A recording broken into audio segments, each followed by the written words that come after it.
تمنا مختصر سی ہے مگر تمہید طولانی. پاکستان تو بہت اچھے مقاصد کے لیے بنا تھا کہ پاکستان کا مطلب کیا ہو، لا الہ الا اللہ،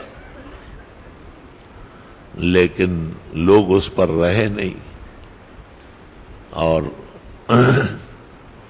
لا الہ الا اللہ کے خلاف چلنے لگے.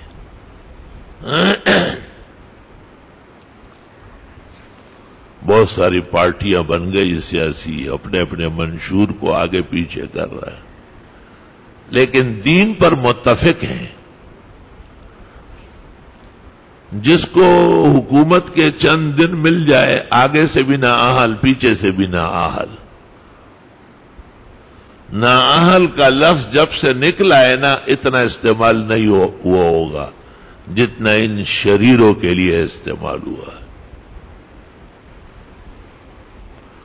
ذرا سا پر سمیٹنے پڑے تو ختم نبوت پر وار کر لیے اپنے مغربی آقاؤں کو خوش کرنے کے لیے، کیونکہ قادیانی اور مرزائی لابی بہت زیادہ دنیا دار ہے اور وہ دنیا پرستوں کو خوش کرنا جانتے ہیں. ایک زمانے سے مرزا قادیانی نے بہت جھوٹ بولا ہے زندگی بھر. اس کی زندگی، اس کا جھوٹ زیادہ ہے، صدق نہ ہونے کے برابر ہے.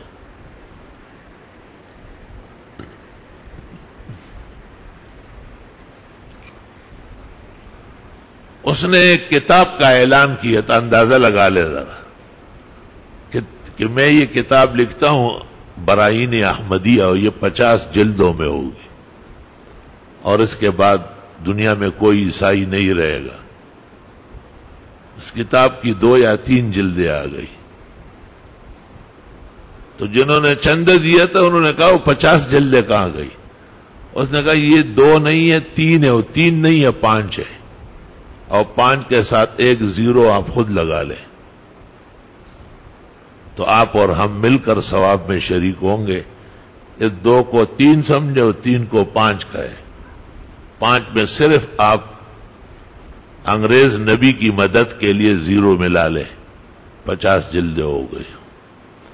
اول مس کہا، پھر تک کہا، پھر بل کہا، اس طرح ظالم نے مستقبل کے ٹکڑے کر دیے. یہ ان کے اخلاق تھے، یہ ان کی دیانتداری تھی. لا ایمان لمن لا امانت له ولا دین لمن لا عہد له. عہد و پیمان نہیں ہے تو دین نہیں ہے، اور خیانت گر ہے تو بے ایمان ہے اول درجے. تو اور بڑی باتیں ہمارے بزرگوں نے مغلظات مرزا اور الہامی گرگٹ اور حفوات اور کے نام سے کتابیں جمع کی.